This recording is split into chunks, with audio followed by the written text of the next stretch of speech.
Welcome and thank you for coming. This is especially for nutritionists and herbalists, nervous system iridology practice. Say that five times. We're only going to be together for maybe about 90 minutes, so I promise that I'm going to make this time really well invested for you. Regardless of whether your specialty is nutrition or herbology, I know you will leave the session tonight with information you can use with your clients. One thing I have learned over my years in the holistic wellness industry is that excellent healers keep learning. They know they don't know it all, so congratulations for being in that small minority who continue to learn, who strive to be your best, and who strive to give your best to your clients. I am so excited to have you with me. Now, just a little bit of housekeeping. I will answer questions at the very end of our time together. So please go ahead and type them into the question box when you have them, and we'll go back to them at the conclusion of the webinar. I do like answering questions. I just also want to keep the flow going with the content that I've created for you for tonight. Let's start first with looking at some of the challenges that faced holistic practitioners who don't use dynamic iridology. And even if you're a certified iridologist already, you might not be using iridology to your best advantage. Let's look at what some of these challenges might be for you. You might use a lengthy intake form to try to get all the information you need for your client, from your clients and for their benefit. But you know what? Your clients really hate them. Once that form is filled in, you probably read it in that first session, but you may not read it thoroughly after that again. Lengthy forms are pretty much a complete waste of time for you and for your clients. Don't use lengthy forms, really. I've heard of people using forms that were up to 20 pages long. You don't know exactly where to start in your recommendations because you know a lot. Now, that can be a huge problem because think about it. If you've been studying for even a few years, you've got a ton of information in your head, and that can be really overwhelming. So when you've worked through what your client's problems are, sometimes you want to give them way too much information because you haven't created a starting point and stop points along the way and a finishing point. So that can be pretty overwhelming. You might also spend hours of your own time doing research and program development for your clients for free, and you justify it with, I learned so much this way, or I've always wanted to know that. But you know what? It doesn't work that way. Here's the problem, is when you spend all of that extra time doing research for one client, but you've only charged them for your face-to-face time, you're spending a lot of time on their behalf, and eventually that'll kill your joy.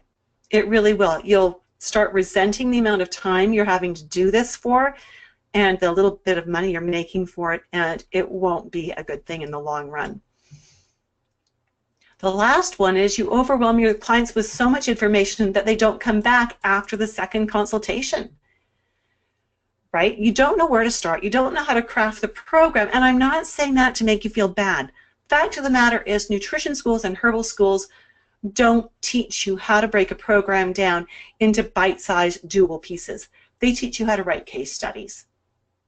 They teach you how to do a complete full-body program rather than how to work through this in a logical sequence. So what that means is that you probably create programs that are really beautiful. You throw them at your client, teaching them as well as you can in one session. And there's either so much in that program that the client feels they could never possibly ever do it, so why would they bother coming back? Or you've given your client enough information, maybe too much, but they've been able to pull out enough stuff to keep them going for another year or two, and they're not going to come back after that because they were so snowballed. Do any of those sound familiar to you? Maybe a little bit like I've been watching you? If they do, I want you to stay tuned because I'm going to show you how to correct those problems in one fell swoop. Now, how do I know that that's what the problems are? True confessions, I've been there myself. When I first started in this industry some 35 years ago, yes, it's been a long time, I would book a 1-hour client, and we would do that 1 hour, but at 2 hours and at 3 hours they'd still be there, and I'd still be working with them, but I only charged them for that first hour. I thought I was giving great value, and what I was doing was I was snowballing them. Not only was I snowballing them, but they weren't going to come back more than 1 or 2 more times, if that, because they got everything they needed in that first 2 or 3 hours. It wasn't good for my business. It wasn't good for my client.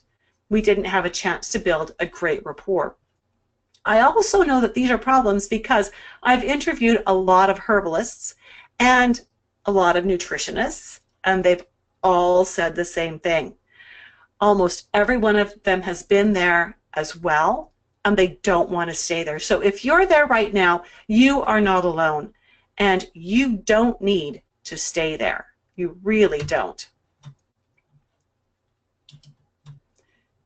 Oops, I was supposed to be clicking that, sorry. So who am I and what qualifies me to share this really amazing information with you? My name is Judith Cobb. I have been a holistic wellness coach since 1981. I am a holistic nutritionist, also known as a nutritional consultant practitioner. I'm a certified iridologist and a certified comprehensive iridology instructor. I've been a teacher of wellness professionals since 1985. I've been in this business so long that I've really pioneered a lot of things with it. Wife of 1, mom of 7, and grandma of 7. And I have made every mistake you can make in creating a holistic wellness business. And I've done it all while raising our 7 children. And I've invested so much time and so much money, a lot of it in making mistakes, in learning how not to build a business, and less of it wisely in investing in classes and workshops with mentors who could lead me through the landmines of building a holistic health business. So my goal is to save you the time, the money, the frustration, and the discouragement of making the same mistakes I made. Because I certainly made enough for all of us. I'm very sure of it. Learning and using dynamic iridology in your practice just may be the very turning point you need. Now, iridology has come a long way in the last 30 years. I originally practiced Jensenian iridology, and this is Bernard Jensen. He passed away several years ago. I studied under some of the biggest names in iridology in the US, and my closest teacher was a woman who had studied with Jensen twice face-to-face. And she'd studied with him for many years. I studied the Jensen style for about 5, 6, 7, 8 years, somewhere in there.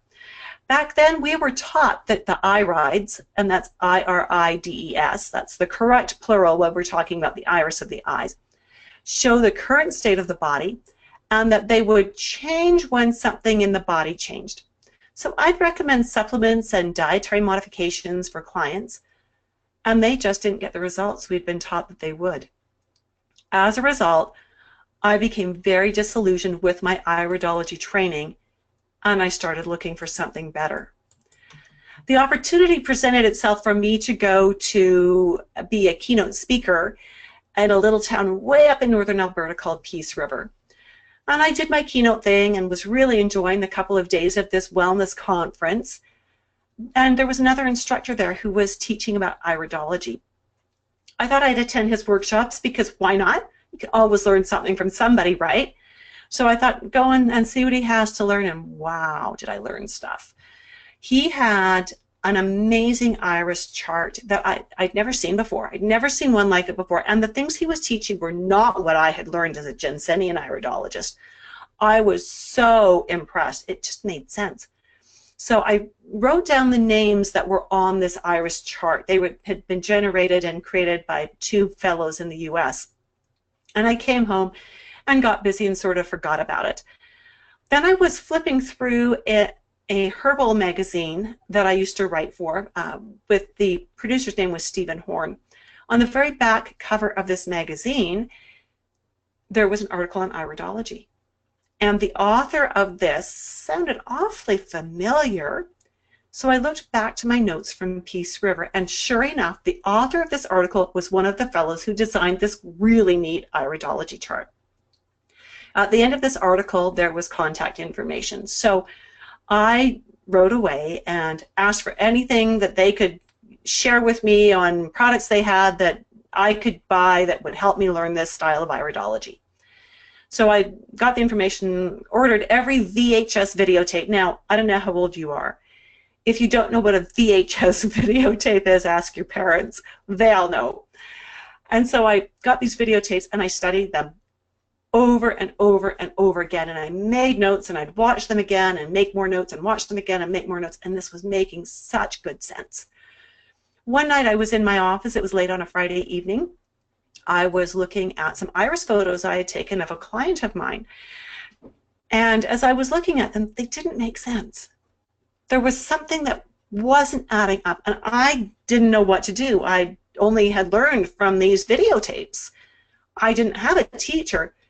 So I pulled out that copy of that herbal newsletter again, and it had a phone number for Bill Caradonna.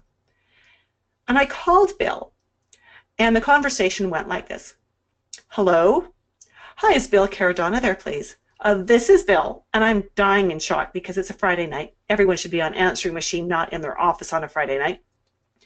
He says, this is Bill Caradonna. Hi, Bill. This is Judith Cobb. You don't know me. You mean the Judith Cobb? What do you mean, the Judith Cobb? Are you the one who writes for Stephen Horn? Yes, I am. I love your stuff. What can I do for you? And that began a long and wonderful friendship with this wonderful instructor, Bill Caradonna. I explained to him what I needed, that I was looking at a set of eyes and I didn't understand what I was looking at.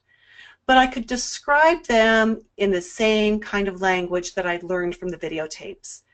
And as I got through the description, Bill said to me, well, do you see this in that set of eyes? And I said, no, I don't. And he said, well, if you did, you would interpret it this way. Do you see this in that set of eye photos? I said, yes, I do. And he said, well, then this is how you want to interpret that. I was amazed. He couldn't see what I was looking at. This is way before the internet, way before we could take photos with our cameras and text them to somebody instantly. He was just going with what I had described to him.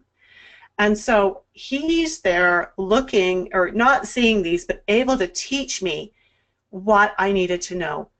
And thus began my love affair with constitutional iridology, which is the beginning of what led to me compiling the program that I call dynamic iridology. So how can dynamic iridology work for you? It doesn't matter whether you're a certified iridologist or if you've kept up with the latest research or haven't, but chances are, regardless of whether you've got iridology under your belt or not, or if you've got nutrition or herbology under your belt, that you haven't been taught how to integrate everything that you need to know. This is one thing that dynamic iridology will do for you. It's going to teach you how to gather a base of information from your client. And that's exciting because instead of a super long intake form asking all kinds of irrelevant questions, now as you look in your client's eyes using just a magnifying glass and a flashlight, a little pen light, you're going to see what their eyes say. It's going to teach you what questions to ask. And as your clients answer those questions, you will begin to build the base of information. And you will have only asked questions that are actually relevant to your client. You're not going to waste time off in some back 40, as we would call it. You're going to be totally on point all the time. You're also going to find that with using dynamic iridology, it will guide you with what recommendations to start with, because you will understand how that body is working. You will be able to let the eyes teach you how to proceed for the next several sessions. Remember, we talked about 2- and 3-hour sessions and how people get overwhelmed and you give way too much information and that does nobody any good. With dynamic iridology, as you do the assessment, you're able to prioritize, where is my starting point what is my path, and where is the endpoint that I want to take this client to. And as you design that pathway, you know that in your first session, you're going to do these things. In your second session, if your client has followed instructions and done things properly, you will move on to this. And rinse and repeat for 3 and 4 and 5 and 6 sessions so that you are building what I call a therapeutic sequence. Iridology, dynamic iridology, also will help you to build rapport more quickly and more deeply without using a lengthy intake form. Now, this is really important because the old-style iridologists didn't ask any questions. Right? As a Jensen iridologist, I was taught to look in someone's eyes, tell the person what I saw, then tell them what it meant, and then tell them what they were supposed to do. I know there are iridologists still practicing where you go into their office, you sit down, they look in your eyes, you don't say a word, and if you try to, they shush you. Right? They spend a few minutes looking at your eyes, then they tell you what they saw, they tell you what it means, and then they tell you to stop at the front desk and pick up the supplements and come back in a month. Right? So there's no rapport, none whatsoever, no give and take. The beauty of dynamic iridology is it creates rapport. Now, why is that important? Because people like to come back to work with someone that they feel a close rapport with. Case in point, several months ago, I was meeting with another nutritionist. I'd never met her before, but I like to do that. I like to contact other nutritionists and just say, hey, let's meet up for a cup of herb tea. Let's just go for a chat, get to know each other, see what we can do to support each other in our businesses. Because we all can't know everything. We all can't do everything, nor should we. So I was meeting up with another nutritionist from sort of not too far away from where I live. We met up at a Starbucks, and we were just meeting for a cup of herb tea. And as we were sat there, she knew I was all about iridology and nutrition and herbology, and I was just learning that she was all about nutrition and gut health. That was really cool. And we're sitting at one of those bistro tables, you know, the ones that are really high up, and they're really small, so you're actually pretty close to the person. And I was looking at her, and I said, do you want to know what I see in your eyes? This is with no magnification. I'm just looking at her face to face. And I said to her, you need to take better care of your liver. It's really not the happiest camper in town, and you might be feeling these kinds of problems for it. And she went, whoa. How did you know that? Well, it's in your eyes. I said, and the second thing that I would suggest is really watch your stomach. Like, you can't do coffee. Don't touch coffee or black tea or green tea. They're not going to be good for you. You really need to be nicer to your stomach. And she went, whoa, how did you know I've got stomach problems? Well, it's in your eyes.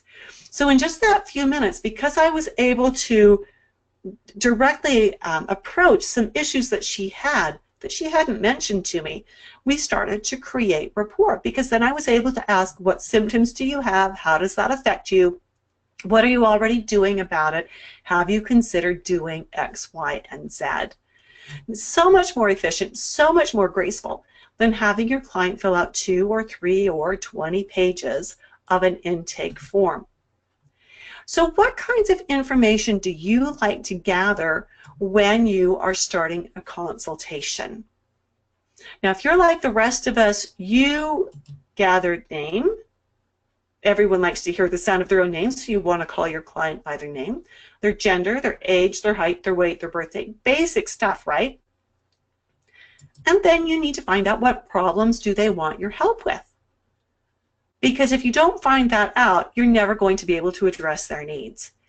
You need to know what their problems are so that you can begin looking at their eyes to see, is there anything in their genetics or in their constitution that could be contributing to those problems? You also need to know, have they had any medical diagnoses, and are they using any prescriptions? Now, that's really important where I live, because where I live, what I do, even with all the decades of training and all of the different diplomas and certificates I've got, I can't practice medicine. So I always write down the doctor's name, what the doctor said, what the prescriptions were, so that I can prove that I'm not practicing medicine. This client has a doctor. I am practicing nutrition and holistic health. Right? So that's a little important tip for you. So what do you need to be able to do iridology? Now, you've probably heard that, golly, to do iridology well, you need to spend big bucks on a camera. Yeah, ultimately it's a good idea, but don't start there. You know, unless you're rolling in money, maybe you are, maybe it's a great place to start. About $35 will get you started. All you need is at least one good magnifying glass that is at least a 5x and maybe up to a 10x, depending on your own vision, and a good pen light. You could also use a lighted magnifying glass like stamp collectors use, or one like this. And when you, I'm sorry, I didn't flip that slide. So we've got our magnifying glass, a 5x to a 10x, and a good pen light. Make sure the pen light has really white light, because if it has yellow light or a blue light, it's going to alter how you see the iris. You could also use a stamp collector's light like this or like this. So you don't need anything super high-tech. You can start with just simple things that are handheld that you can carry in a briefcase or in a purse. So let's dive into what you really want to know. Right? You really want to know about the nervous system, because that's what I promised you, right? So with iridology, when you know all the things that you can see in an iris, you will be able to read your client like a book. You will be able to ask all the pertinent questions, because you're going to understand how the body was put together. Now, I'm seeing a message on my screen that says the audio might be a bit of a problem. So, you know, if you're having audio problems, would you just type a question into the question box so that I know if I need to go back and repeat anything that got missed, because technology sometimes isn't perfect? That would be great. Thanks so much. So one of the beautiful things, again, about iridology, and certainly there are many, is that it is an assessment tool. It's not a diagnostic tool. When you do iridology correctly, you will never get into trouble for diagnosing, because you're never going to name a disease. You're never going to get into trouble for prescribing, because you're never going to name a cure. But you will have so many critical insights into how the person is put together, where their genetic strengths and weaknesses are, that you will be able to lead people to better health. Now, the irides, and that again is the correct plural of the word iris when we're talking about the eyes and not the flowers, are genetic indicators. That's really important to know. That doesn't mean they can't change. It only means that the changes we see are typically genetically programmed, like your hair color changing as you get older. The other thing is markings don't disappear.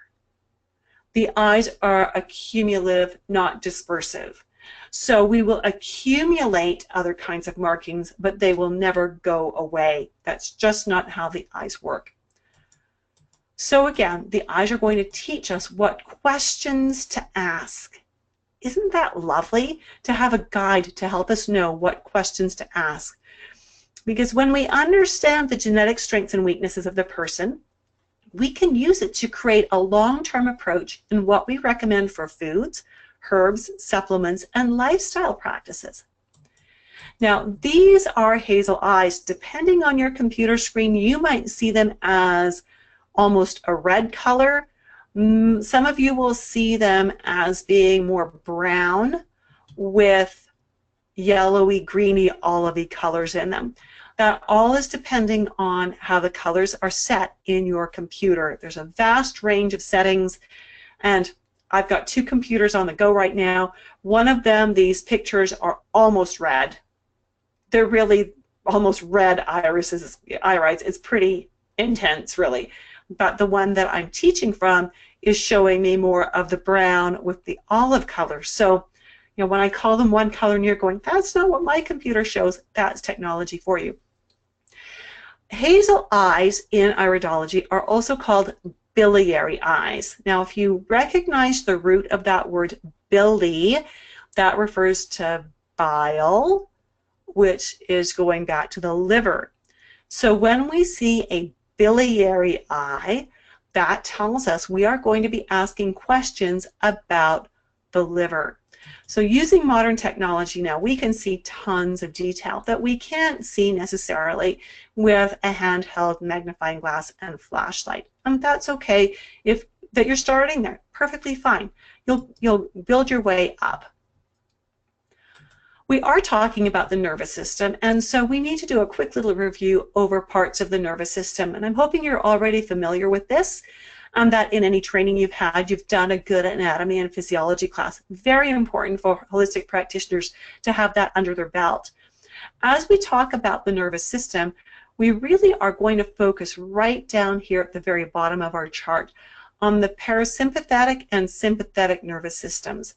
We're going to spend a minute going over those so that we're very clear on what they are, how they work, and how they affect what we are seeing in an eye.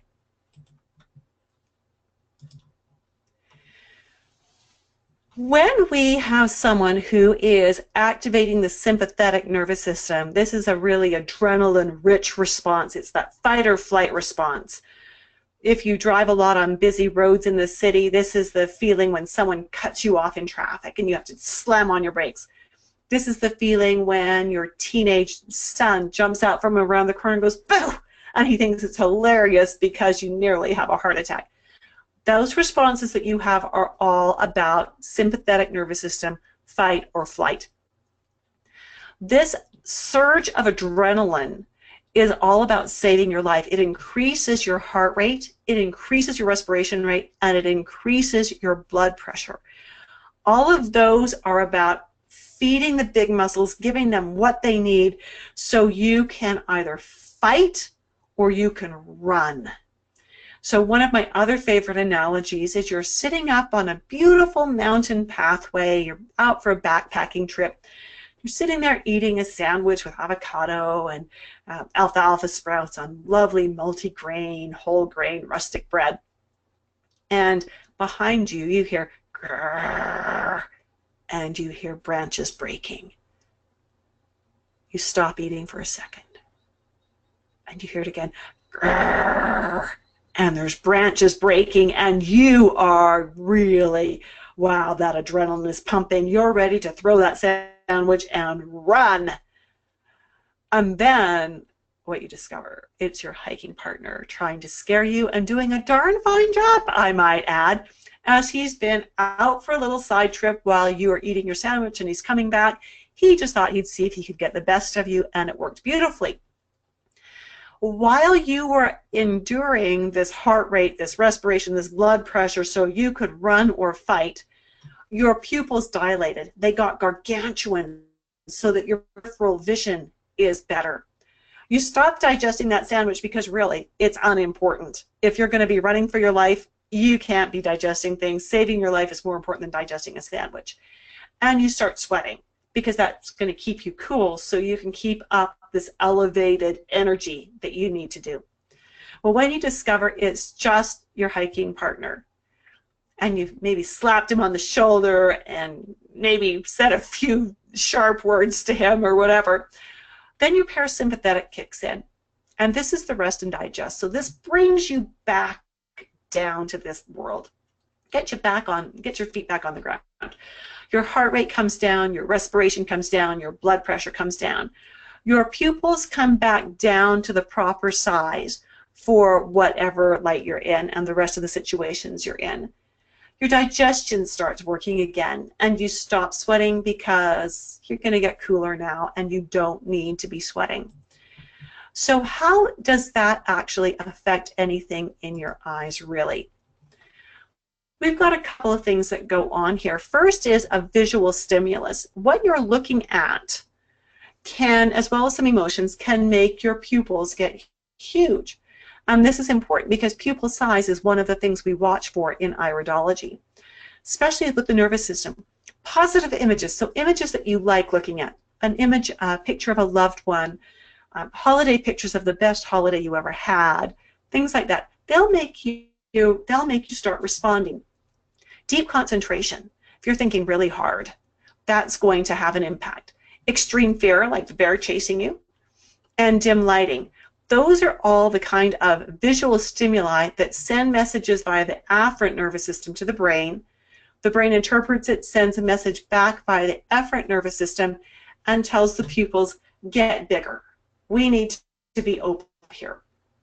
The flip side of this response is things that can shrink your pupil size. So headaches, negative images, bright lights, those things shrink it. Those send the message via afferent nerves again to the brain. The brain interprets the message, sends the message back by the efferent nerves, and shrinks your pupils. So again, this is really important. It's basic, but it's important for where we are heading here. Let's look at an actual case study and see how different types of nervous system indicators come into play. In this context is a young female. She's 11 years old and she weighs about 100 pounds. Now, just before we get into the meat of this, if you have iridology background at all, and maybe you've got Jensen or Miller or Marshall or Jenks or Pesic behind you and you've studied there, that's great. Just know that with constitutional iridology and therefore with dynamic iridology, some of the names of the indicators are a little bit different, and even some of the interpretations might be refined. So if you've got that iridology background and what I'm saying sounds sort of familiar but not really, that's why. It is slightly a different language.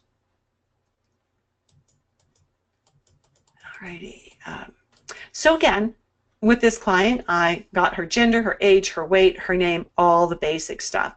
Stuff that we always need to gather when we are doing an intake history. Now, this little girl that we're working with was coming in because her mother said she was pale, tired, had achy joints and muscles, including the knees and the bottom edge of her heels, and she'd recently had a lot of headaches.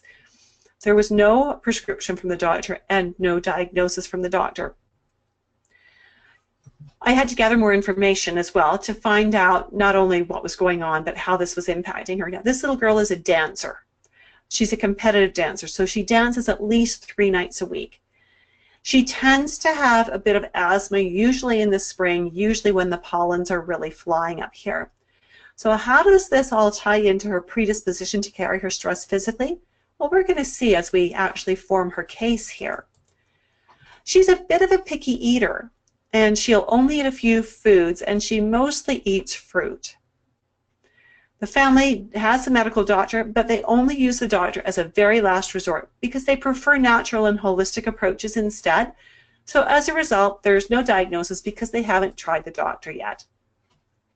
But based on her symptoms, the pale, the tired, the achy joints, the allergies, and the touch of asthma, I wondered if she might have a bit of a candida issue. Now, I didn't ask her that because she wouldn't know, and being too young to have menstrual periods, she would probably not be aware of what symptoms would be anyways. So once I had gathered that basic bit of information, I took my pen light and my magnifying glass, and I asked permission to look at her left eye first for a minute. And always ask permission, right? Because you're going to be coming in very close. You're going to be touching their face because you've got to anchor your hand with your magnifying glass and with your pen light. Otherwise, you're all over the place and you get seasick looking at their eyes. So you ask permission, you slide in fairly close, get your stuff set up, and then you can start looking. So I looked at her left eye, then I looked at her right eye, and it doesn't matter which eye you start with as long as you're consistent, because you're going to need to write notes about what you see. So you're really close, you're in her personal space. I'm going to write down what jumps out at me. So the things that jumped out at me about her eyes were this. First off, she has what we call an allergy net. And so when we see an allergy net, it suggests the presence of allergies. That comes as a big surprise, right? We have a bit of a scurfum, which tells me that her skin may not be really efficient at getting rid of acids. Now, how could that tie back into some of the other problems she's having? Her pupil shape. Can you see that her pupils are not round? that tells us that her spine may not be holding an alignment very well and probably hasn't for some time. As you know, we've got nerves that exit the spine all the way down, then they take messages out, they bring messages back. They need to be functioning properly, and that spine needs to be well aligned in order for them to function properly. The abundance of blood vessels in the sclera also gets my attention because it tells me that there's a lot of low-grade congestion. And the contraction furrows, that's these lines. We're going to talk more about some of these things as we go. Contraction furrows tell me that she burns her stress nutrients really quickly. And that, of course, dictates how she ultimately copes with stress. Her pupils are pretty big. For the amount of light that's in my office and for the amount of light that these focus lights on my camera offer, the pupils shouldn't be staying this big. Typically, I see the pupils with this light coming down to be about the size of this focus light. So that tells me that her adrenal glands are probably tired. Now, we're not going to talk about absolutely everything I've just mentioned because we really want to focus on the nervous system. But just know that everything I've mentioned there is significant in some way. And each of those things I've mentioned could easily be a topic for one entire 30-minute consultation. That would be a really nice way of chunking the information down to avoid overwhelming the client. So you would talk about what you see, talk about what it means, talk about what they can do to help their body balance out and get healthier and stay healthier. Now remember, the eyes are genetically set, so as we do these things, as we have our client make these healthy changes, and as they implement them, they are not going to see their eyes change. We're not doing this to see eyes change. We're doing this to change symptoms and to change how her body feels. So one of the things that I'm really going to focus on as I'm thinking about nervous system is I'm going to focus on how large the pupil is. And my mouse has disappeared. There we go. How large the pupil is and where the collarette is sitting in relation to the pupil. So we have an enlarged pupil and this collarette is tucked in fairly tightly, closer than we would necessarily like it to be. That's going to make me ask questions about how is your digestion, how is your energy, and do you get full easily or no? She's a picky eater. 9 times out of 10, picky eaters are picky eaters because they've learned that all the other food that they could eat either doesn't feel good in their mouth, it doesn't taste good, or it doesn't feel good in the stomach. And so she's a picky eater. I'm getting the picture that we've got some digestive issues that are really foundational here. So things that I'm going to consider telling her, sharing with her, and teaching her, but I'm not going to do it right away, are things like keep the meals low in the simple carbs and really focus on nutritionally dense foods. Add digestive support, some kind of an enzyme, and maybe even do mono-food meals or food sequencing. And so I'm writing these notes down. So I've written down large pupil, tight collarette, and beside that I've written down consider eliminating simple carbs, focusing on nutritional density, adding a digestive enzyme, and mono-food meals or food sequencing. I'm not going to give all of this homework to my client. That's a lot of homework for one session. 2 or 3 points is all you ever want to give. Keep it simple because they can be more successful with 2 or 3 things than they can with 5 or 6 things. All right, so then we are going to look again at that collarette. How is it placed? Because it is a little bit tight to the pupil's edge, and that makes this zone here a little bit narrow, I'm going to ask questions like, are there foods that cause obvious problems with gas or stomach upset? Does eating too quickly cause tummy troubles? So then her answers will get written down on my notes, and I'm going to write down possible suggestions of making sure she chooses her food thoroughly. That is one of the hardest changes you will ever tell anyone to make because people have a hard time remembering it.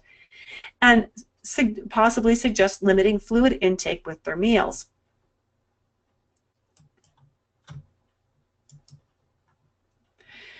There's also a bit of a sandy texture to the eye. Now you think, well, what does that have to do with anything? I'm going to ask her questions like, when do her joints and muscles ache? Is it constantly? Is it intermittently? Is it only after a really hard dance class? Is it at night when she's in bed? Because depending on when she's achy and sore will tell me whether this is a problem with her getting enough mineral or whether it's a problem with her clearing her acids from working out so hard. When I've got her answers, I'm going to consider putting these things into my notes for possible recommendations. So you can see I've got a list now of about 10 or 12 things I could recommend. And I would never give all of those recommendations at once. But we want to suggest probably some digestive support, and we want to help her build her mineral intake. So maybe seeing if we can get more leafy greens into her, or maybe some homemade bone broth would be a good idea.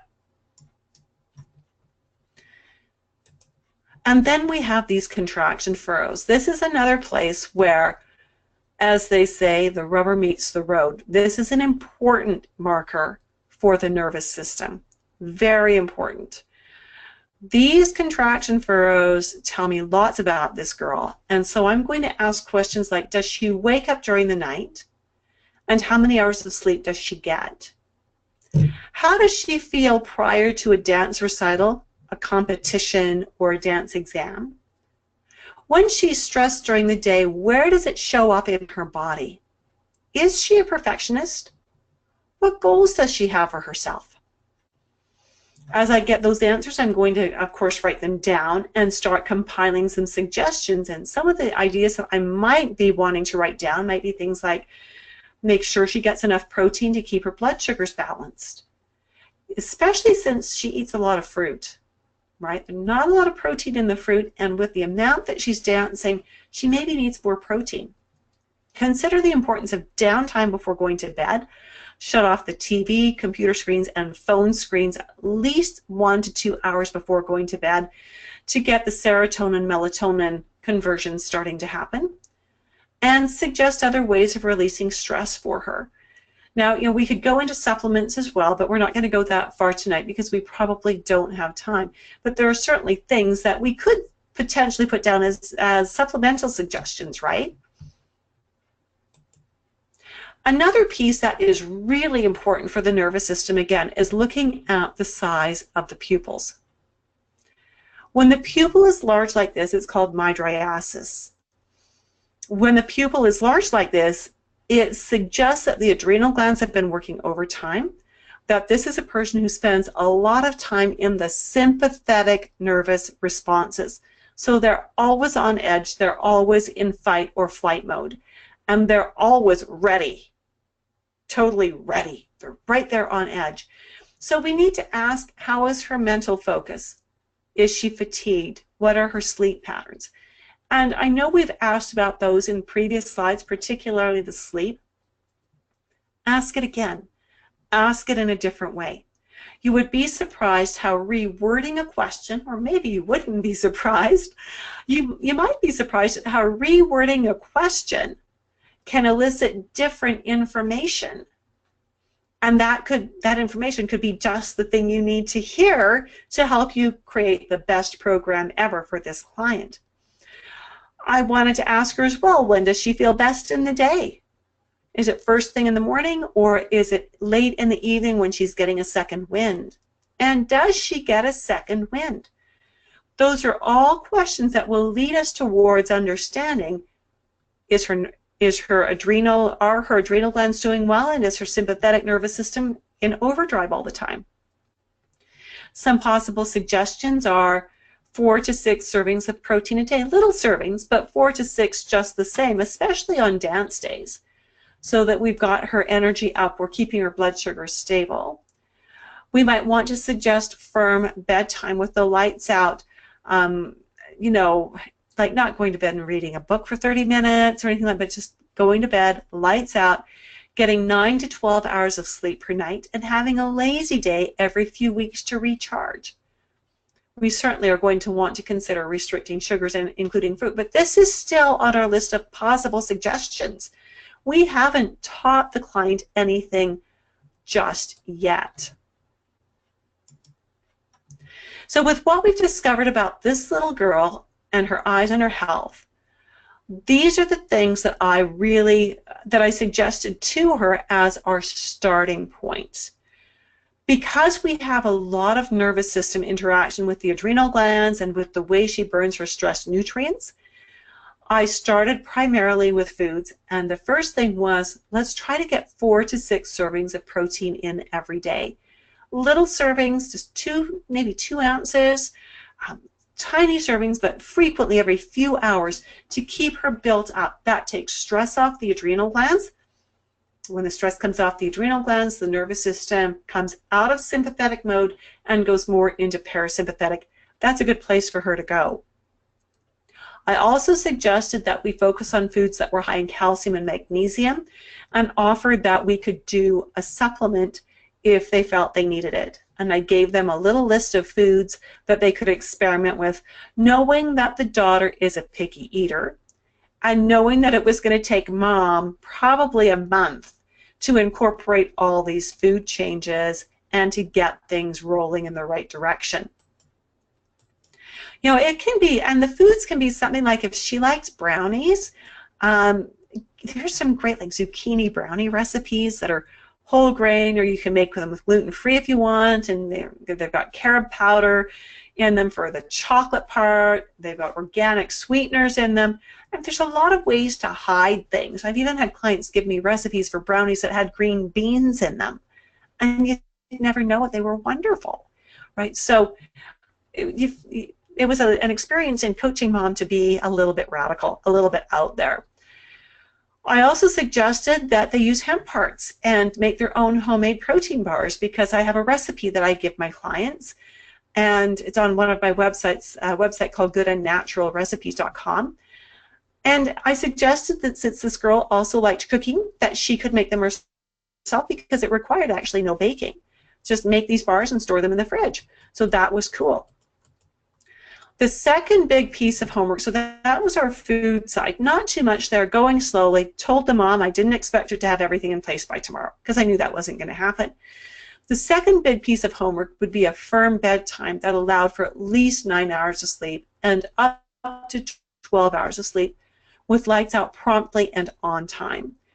Where we live in the summertime, we have very long days and very short nights. So the sun, you know, when we're towards the end of June, the sun is going down. It's maybe almost dark by 11 o'clock at night, but it's starting to get light out by 3:30 or 4 in the morning. So I suggested that they should maybe cover this girl's windows with tinfoil or something to block out the light so that her sleep would not be interrupted by too much light coming in. And then I suggested that in our next appointment, what we would like to do is look at the pupils a little bit more, look at how they're not round, and look at what could be done with that. And that after that, we would be looking at some other indicators like her skin and how its balance could be throwing things off for the rest of the body as well. Fourth appointment, I suggested, because we were not in allergy season at the time when I met them the first time, but by the fourth appointment we would be approaching spring allergies, that we would work on her allergies in the fourth appointment. Now, I don't like to alarm children, so I never say things that could upset a child.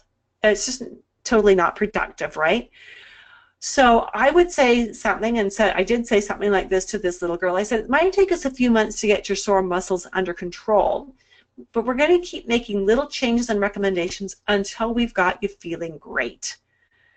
And that just helped to appease her, and then we went ahead and booked appointments for the next 3 to 4 months at monthly intervals so that we knew we had them and we could work with that system. So thereby what we did is we got a great case history.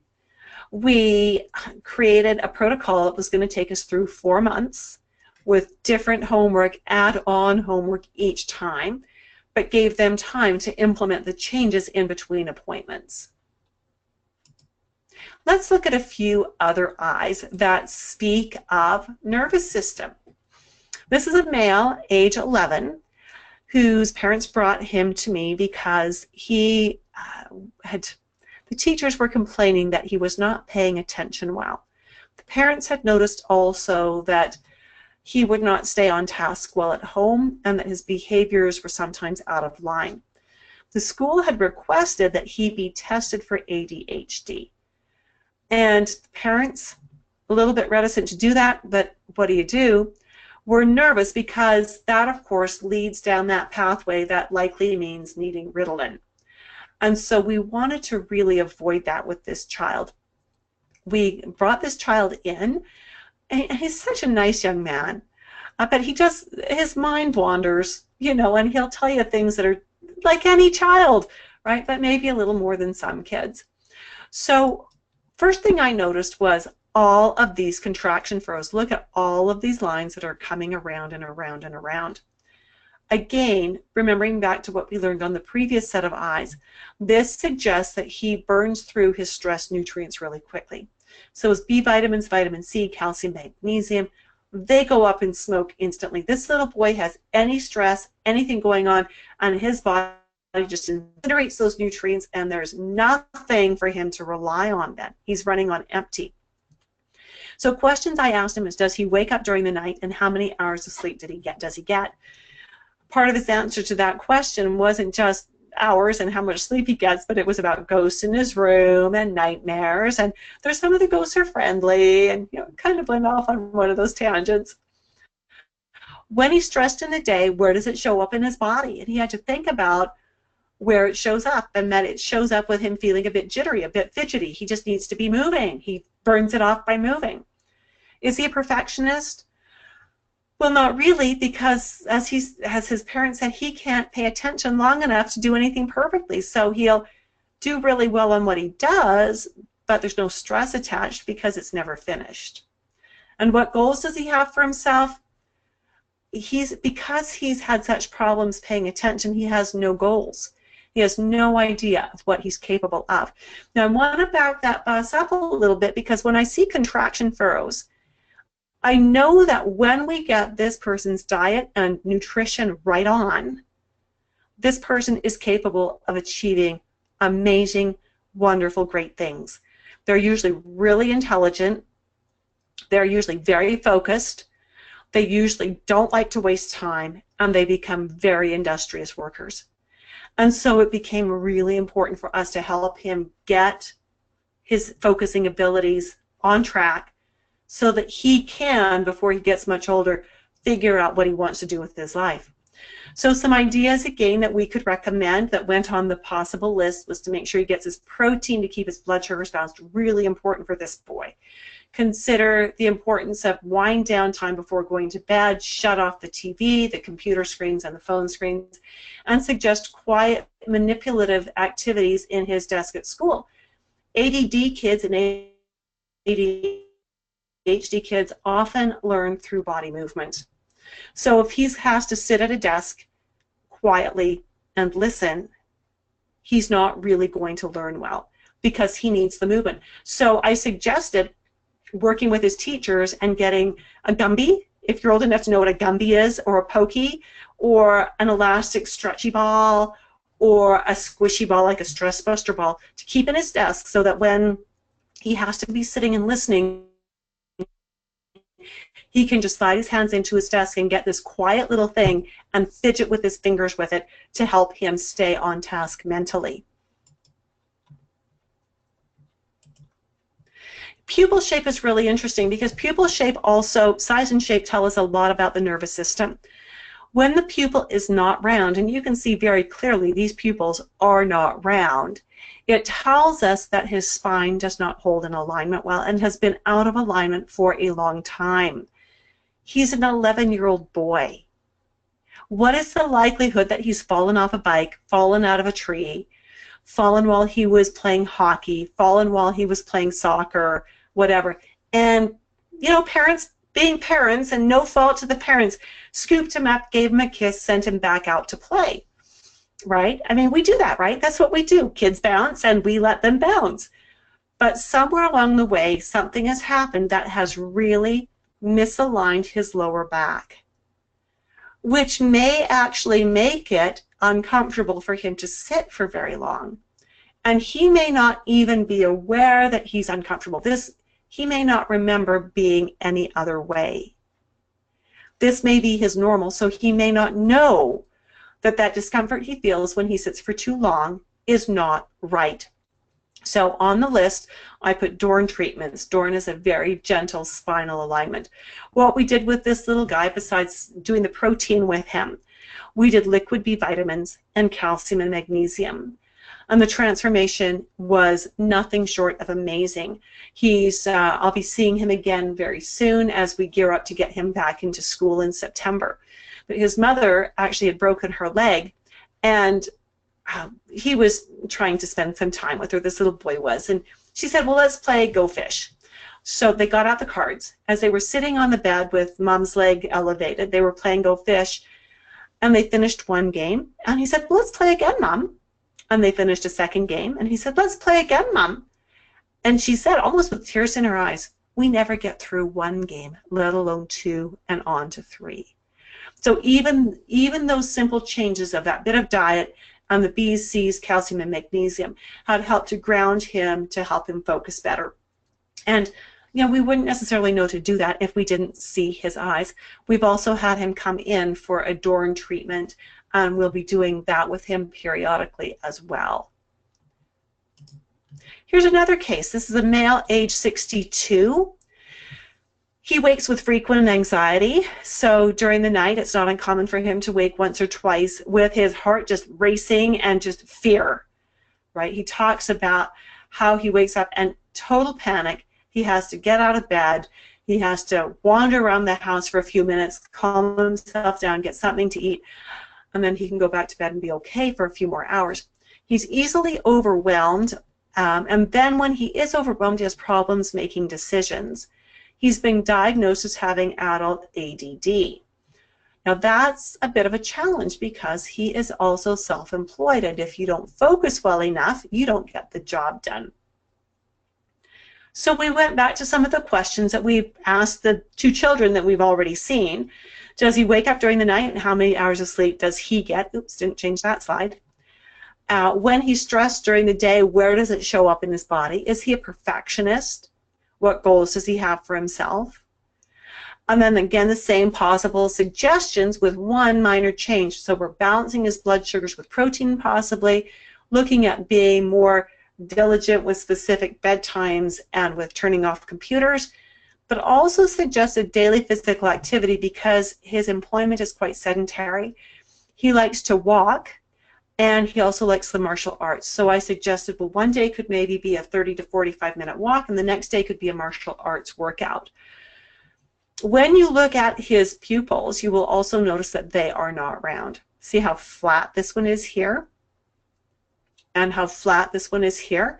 Those actually are corroborating each other, telling us that there are chronic misalignments in the middle of his back that are likely affecting thyroid and core organs that are down the center of his body. And so when we see that, and knowing that he has ADD, there are some supplements that we want to consider using with him.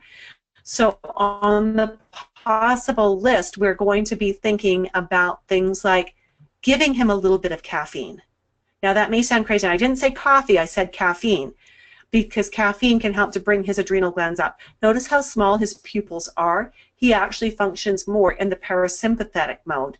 We need him to be more consistently just a little bit closer to the sympathetic mode in order for him to actually balance everything out really well. We'll consider recommending L-theanine and L-tyrosine. Both of those amino acids are really important for keeping the nervous system regulated, especially in adult ADD. We're going to ask him about injuries to his spine, back pain, lower back, mid-back. We've got lots of stuff happening there. And we'll be suggesting a frequent, regular Dorn treatments for him until things hold well. When things have been misaligned for a length of time, it often takes a while for the Dorn treatments to actually hold well enough. Here we have a female, age 57, lots of anxiety. So as we look at her, we see a couple of things here that we have not seen in previous slides. One of the things we see is the way the collarette is sitting. So as we look at this, and we see that this collarette is very, very close to the pupil's edge, this is telling us that she is very much an introvert. Her world needs to be very tiny. Her bubble is very small. She doesn't like other people entering her bubble. Right? I often will tease a little bit and say these people like to be at home with their knitting and their kitty cat. They do not like to be with other people to any huge amount. They have an answering machine which they use, meaning they let messages go to it and they never clear them. When it's full, that's fine because it just means people can't leave messages and they don't need to talk to them anymore. This is an extreme introvert. Because we have digestive indicators in this zone as well, when we have the collarette in that tight, the stress goes to their stomach and to their intestinal tract. So we need to ask questions like, are there foods that cause obvious problems with gas or with stomach upset? Does eating too quickly cause tummy troubles? Really key questions. Possible suggestions would include things like chewing food thoroughly, limiting fluid intake with their meals, taking time to socialize with individual people in quiet places. So this is not the kind of person who would go to a loud bar, for instance, and try to meet people. But for her to go out for a quiet lunch with a friend, just one-on-one, that would work well, and she probably needs to do more of that and gradually expand to where she's trying to go out with 2 or 3 people at once, so a little group meeting up. For physical activities, she would do really well with swimming and walking. Swimming because it's a very solitary workout, right? If you're doing lengths as opposed to doing a water fitness class, very solitary, very meditative, that will be a safe thing for her to do. And going for walks is also a good thing for her to consider doing.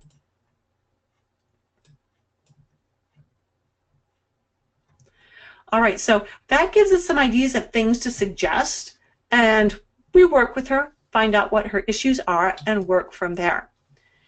When you understand the iris and the sclera, do you see how you can actually integrate your nutrition knowledge? Everything that you already know gets pulled in and integrated, and you can begin to pick and choose what information gets shared with your client when, rather than having this big encyclopedia of information that you want to spew all over them. Do you see that if you've got herbal knowledge as well? Easy to integrate that.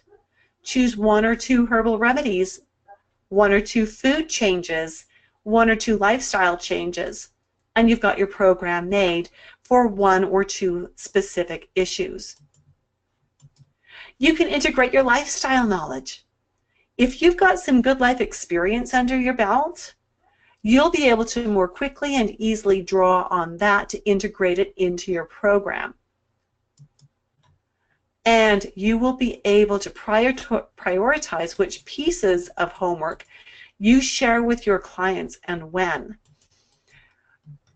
That dynamic iridology makes it so easy to break everything down into bite-sized pieces to share with your clients to help them have more success.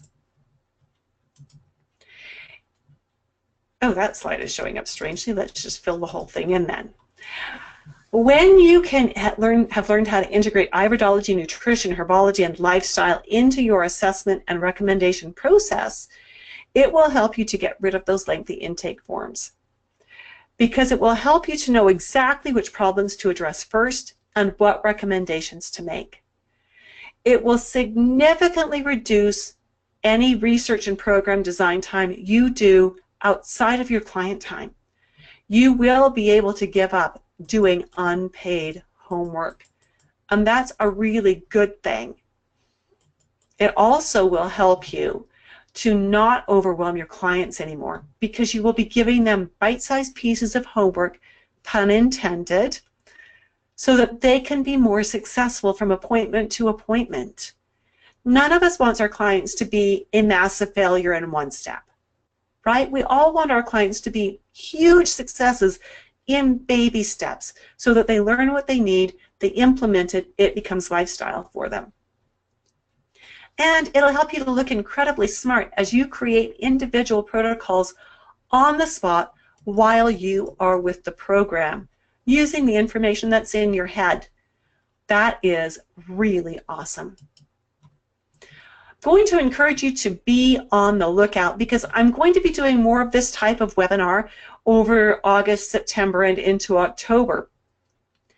If you're not already on my mailing list, I'm going to encourage you to go to iridology.education, and you will see that there will be a pop-up window. There's also a little thing in the sidebar that says, get the very best iridology chart in the world, right here. Click on that, and when you enter your information, not only will you receive access to the iridology chart, but you'll be added to my mailing list to know when the next class is coming up and how to register for it. So I'll give you a little heads up, because the next free iridology webinar is going to be Wednesday, August 9th, and you can choose from 10 a.m. or 6 p.m., either or. And we're going to be doing digestive system indicators. So again, iridology education, and you can go to the courses tab as well to learn more, or just use the pop-up box and that'll get you registered. Then you'll get the newsletters, and that would be cool. Another piece of exciting news is that on October 5th, coming to a computer near you, we will be starting another go-round of Confident Nutritionist Dynamic Iridology. This is a program, an iridology training program that's done online live, just like we're doing here now, only we get more interaction because I unmute the lines, and but we do limit it to 10 people per class. We unmute the line so we can have an actual class dialogue going on. And in this class, you will learn iridology from start to finish. Very cool stuff. And it doesn't matter with that class if you're already a certified iridologist and you want to learn the constitutional dynamic style, you're more than welcome to come. If you don't know anything about iridology, it's a perfect class for you because we start with the basics. It's a great class for anyone who wants to use iridology professionally or wants to see if they would like to. In the class, it's 20 two-hour classes. That's our actual scheduled class time. We have a lot more contact than that. We've got the closed group Facebook page just for my students. There are tutorial sessions that we hold in addition to class time.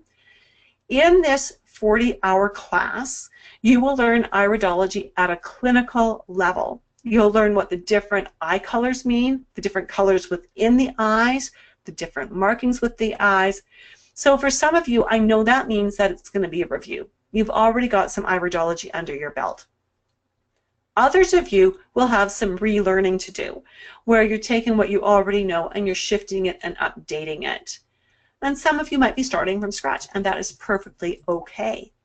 We're also going to touch on sclerology. We spend one full class on sclerology. That is what is required to accomplish the IPA certification. And so we will do some sclerology. That's looking at the white of the eyes and understanding how the blood vessels there teach us more about what's going on. And then if you do choose to do the IPA certification, there is an additional fee. We will be touching on basic nutrition. Now, I just need you to know I'm not going to be teaching nutrition. I'm assuming you maybe have a little bit of that, so we're going to draw on what you know. And I'll be teaching basic herbology as well. And both of these, nutrition and herbology, totally as they relate to iridology. So I'm not teaching nutrition or herbology. I know you know some of that. We're just going to be pulling that in. Give you lots of practice in the scope of the classes of reading irides and creating programs. Registration will be opening on September 6th during our hepatic system iridology webinar. So you'll want to be there for sure for the early bird registration promotion. There won't be any more big details coming out until September 6th, so plan now to attend that webinar.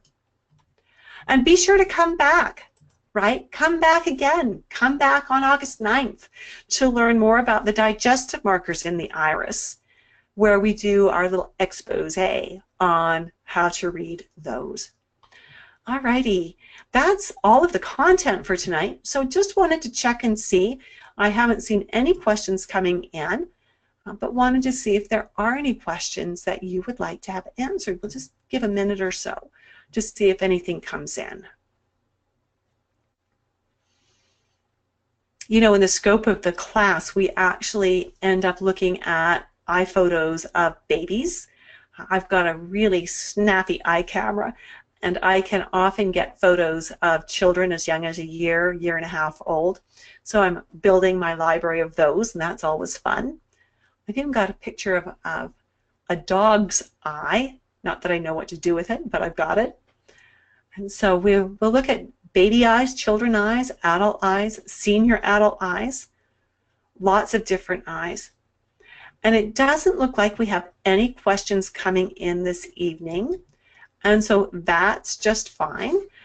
And I thank you so much for being with me for this past hour and a bit. I really appreciate that. It's so much easier talking and teaching when I know somebody is out there in the Ethernet and in the digital world listening in. And again, I hope you will go to iridology.education, sign up for the iridology chart, and register for the newsletters in that same move so that you can be kept up to speed as to when we have more workshops and webinars happening. I look forward to having you in a future class, and thanks for coming, and we'll talk to you later. Good night.